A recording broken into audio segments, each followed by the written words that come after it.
du loup, n'est-ce pas, se prépare du côté de l'AES.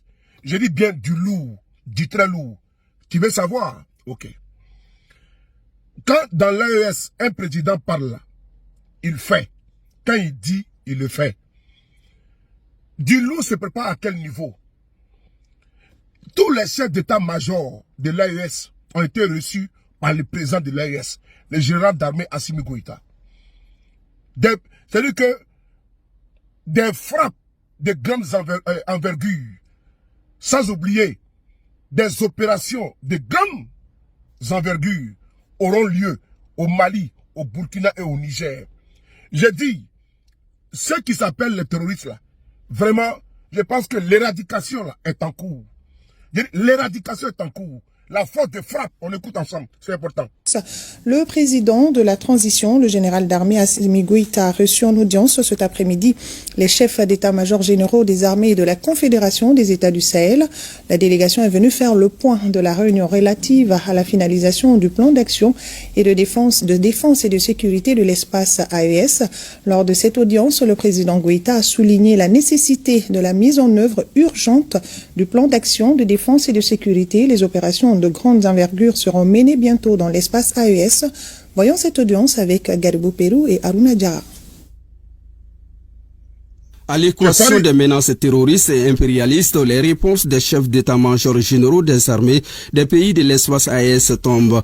À la tête de la délégation, le général de division Oumar Diarra.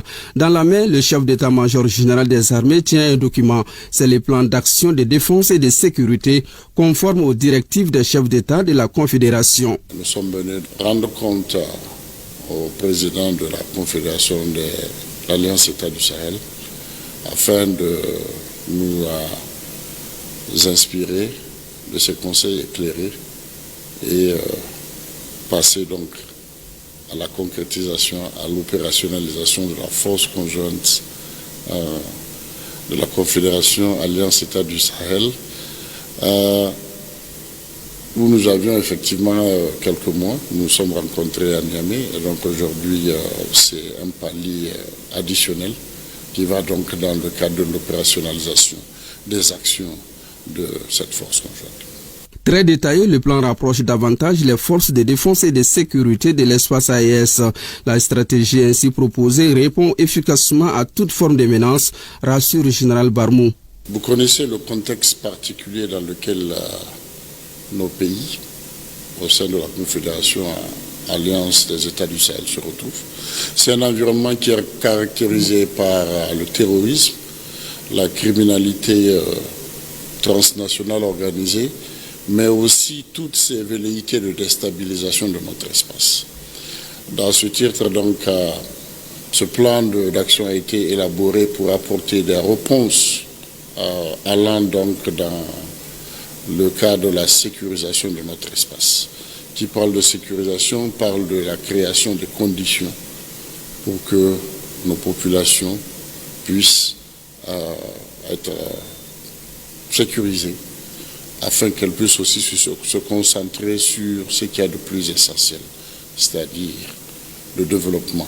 Le président Goïta, président de la Confédération, donne des orientations de mise en œuvre du plan élaboré.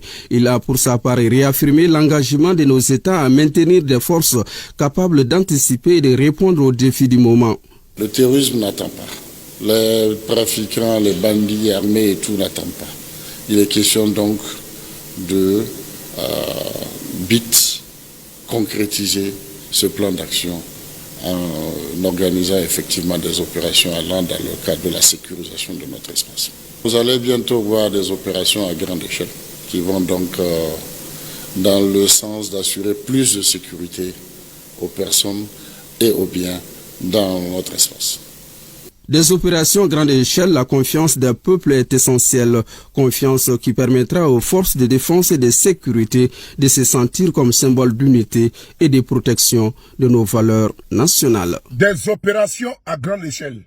Frères et sœurs, le petit classeur que vous avez vu entre les mains du général de division là, c'est-à-dire que c'est le classeur de la fin de ces bandits armés, ces voyous armés, ces trafiquants et autres là, de tout genre. C'est leur fin qui est dedans. des opérations héliportées, aéroportées, terre, partout.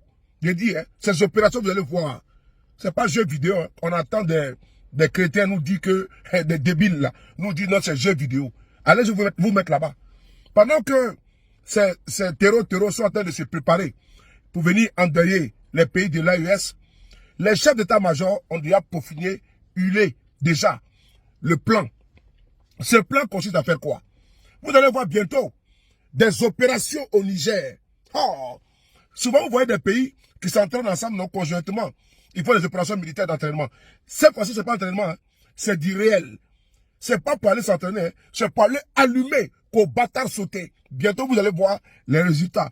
Frères et sœurs, l'AES marche bien et est dans de bonnes mains. Dans les mains du général d'armée Assimi Goïta, le capitaine Ibrahim Traoré et le général Abdourahmane Tiani. Vive l'AES, toujours la sécurité, développement et l'avancement des pays de l'AES. Merci.